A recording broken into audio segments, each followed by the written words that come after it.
Olá, meus queridos alunos do primeiro ano. A aula de vocês é sobre biomas, né, que é o conteúdo da provinha de vocês agora. E, nesse caso, eu fiz aqui uma classificação, né, um mapa mental, para a gente fixar mais o conceito de bioma, o conceito do que seria um ecossistema, os ecossistemas aquáticos, por exemplo. Nós já vimos que os ecossistemas, eles são conjuntos de fatores bióticos, representados pelos seres vivos, e fatores abióticos, representados pelos fatores físicos, químicos e geológicos do meio. Por exemplo, ó, a luz é um fator abiótico, o ar atmosférico, contendo principalmente lá o oxigênio, né, que a gente utiliza na respiração, contendo também o nitrogênio, que é o elemento que está presente em maior quantidade, a própria gravidade, o solo, desconsiderando, é claro, os micro-organismos que eventualmente podem viver nele, mas o solo bruto mesmo, a umidade, a temperatura, a pressão, são todos fatores abióticos que, somados à comunidade biológica, ou seja, a junção de várias populações, de vários indivíduos, de várias espécies diferentes, formam um ecossistema. Lembrando que um ecossistema, desde que haja interação de fatores bióticos e abióticos, nós já temos um ecossistema propriamente dito, ou seja, ele não tem um tamanho definido. Um ecossistema pode ser de qualquer tamanho, pode ser um microecossistema ou um macroecossistema. Por exemplo, eu posso fazer uma divisão entre ecossistemas aquáticos e ecossistemas terrestres. Sendo que, no caso dos ecossistemas aquáticos, o fator limitante principal é a luz, uma vez que a luz ela só consegue penetrar até uma certa faixa, até uma certa metragem da água, que nós chamamos de zona fótica, que é a zona onde há a penetração da luz, que corresponde a algo em torno de 200 metros, um pouquinho mais disso, dependendo, né, da qualidade da água. Se a água estiver mais cristalina, você vai ter uma maior penetração da luz. Agora, um negócio interessante é a gente pensar que os ecossistemas aquáticos, eles podem ser divididos em talassociclo, quando são ecossistemas como mares e oceanos, né, de água salgada, ou então liminociclo, quando é um ecossistema aquático de água doce. Nesse caso, o liminociclo mesmo, eu ainda posso dividi-lo em águas que são lênticas, ou seja, sem correnteza, e águas lóticas, ou seja, com correnteza. Como exemplos, coloquei ali, né, de águas lênticas, lagos e represas, águas lóticas, rios e corredeiras. No caso do talassociclo, né, nós temos mares e oceanos, lembrando que oceanos podem representar um conjunto de vários mares e que a concentração salina pode ser diferente dependendo do tipo de mar analisado. Por exemplo, o Mar Morto mesmo, ele tem cerca de 10 vezes a concentração salina de outros mares que, se a gente fizer uma comparação, nós podemos ver que ele é bem mais salino. E algumas arqueobactérias conseguem viver nesse tipo de ambiente que você não encontraria vida macroscópica. Os ecossistemas terrestres, em seu conjunto, são denominados de epinociclo, que na verdade seria o conjunto de vários biomas, ou seja, ambientes que têm uma formação vegetativa característica, como no caso da floresta amazônica, que é uma típica floresta tropical. Nós podemos também dividir esses ambientes chamados de biomas em vários. Por exemplo, ó, tundra, taiga, florestas temperadas, campos, florestas tropicais e desertos, cada um com uma formação vegetativa e também faunística bem característica. Por exemplo, em ambientes de alta latitude, lá no hemisfério norte, próximo ao polo norte do nosso planeta, nós encontramos a tundra, que possui uma formação vegetativa basicamente rasteira, com algumas árvores de pequeno porte e alguns arbustos. Lembrando que, como está no hemisfério norte, nós temos apenas 2 estações do ano bem definidas, que no caso é um inverno extremamente rigoroso e prolongado e um verão curto de temperaturas que chegam em torno ali dos 10 graus Celsius. É claro que, pela pequena quantidade de luz disponível nesse ambiente, isso reflete numa baixa biodiversidade, tanto vegetal quanto animal. Ao sul da tundra, nós encontramos um bioma que caracteriza, por exemplo, certas regiões da Europa, como no caso da Rússia.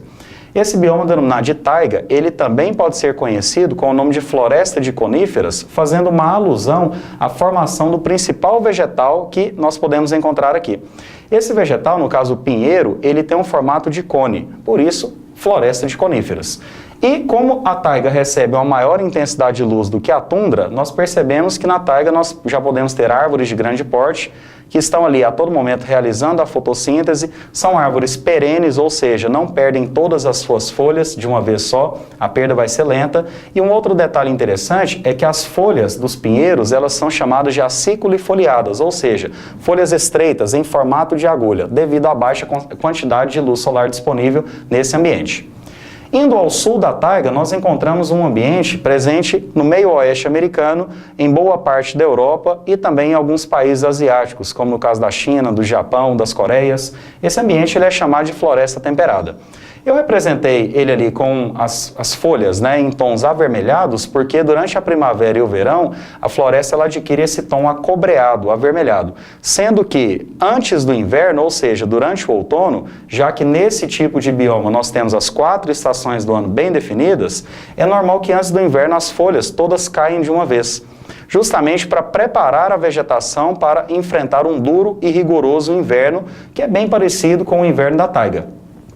Nessa situação, quando entra a primavera e o verão, nós temos um aumento da temperatura e um aumento também da taxa de decomposição, ou seja, as folhas que caíram antes do inverno, elas vão ser decompostas, vão ser convertidas em minerais, enriquecendo o solo, ou seja, fertilizando o solo para a primavera e o verão, que é quando a floresta volta a florescer. Indo mais ao sul, nós temos então os campos e lembrando que, no caso de campo, a definição, né, de uma forma geral, seria uma grande área aberta com vegetação rasteira. Mas existem alguns campos que são do tipo savana, por exemplo, como no próprio Cerrado, né, da região centro-oeste, que nós temos a presença de algumas árvores esparsas, árvores que não estão muito próximas. Mas, em geral, os campos também podem ser representados por pradarias americanas ou então os estepes que ocorrem na Rússia, eles são uma grande formação, né, uma grande área com uma formação vegetativa rasteira apenas. Isso que caracteriza os campos. Numa floresta tropical, nós já temos uma grande quantidade de luz disponível e uma grande quantidade de água também disponível, visto que o índice pluviométrico das florestas tropicais, ou seja, o índice de chuvas, é o maior de todos os biomas que nós podemos ver aqui. Lembrando que em alguns campos também a intensidade luminosa ela pode ser muito grande. Mas nas florestas tropicais nós temos uma grande diferença. Enquanto lá nas florestas temperadas nós tínhamos uma floresta que perdia todas as suas folhas de uma vez só, nas florestas tropicais nós temos árvores que também são perenes, assim como a gente viu lá no caso da taiga. Uma árvore perene é aquela que demora a perder as suas folhas, ela perde as suas folhas gradativamente. E da mesma forma que na floresta temperada, nas florestas tropicais as folhas que caem vão enriquecendo o solo com sais minerais.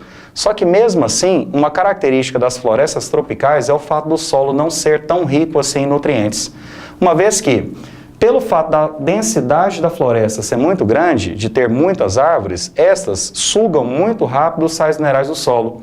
Ou seja, tem uma alta taxa de decomposição, visto que o clima de uma região tropical favorece, que é quente e úmido, que é tudo que um fungo ou uma bactéria decompositora deseja para realizar a decomposição, mas mesmo tendo uma alta taxa de decomposição, o solo acaba ficando pobre em nutrientes porque a vegetação é muito densa.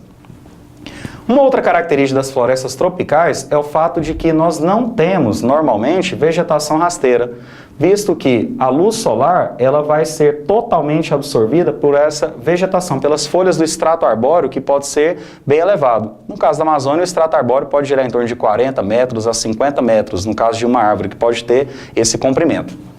Nos desertos, nós temos basicamente dois tipos, desertos quentes e desertos frios. Por quê?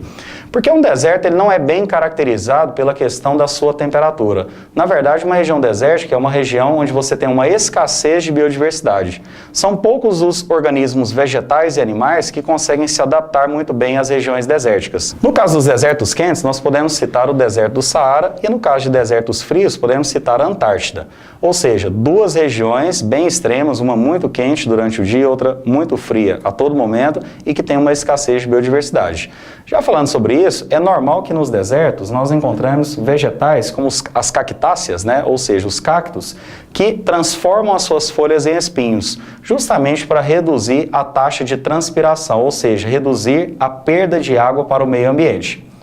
Lembrando que o caule dos cactos ele armazena uma grande quantidade de água. Esse tipo de caule, que é suculento, ele é chamado de cladódio.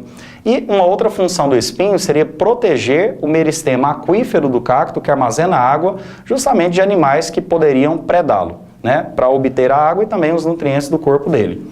Uma outra característica dos desertos é que, pela falta de uma vegetação rasteira, ocorre uma grande variação de temperatura, sendo que no deserto do Saara mesmo nós temos temperaturas durante o dia que chegam ali próximos ou até mais do que 50 graus e durante a noite cerca de 0 graus, uma vez que o calor gerado pela entrada da luz ele não é absorvido pelo bioma, sendo rapidamente dissipado. Muito obrigado.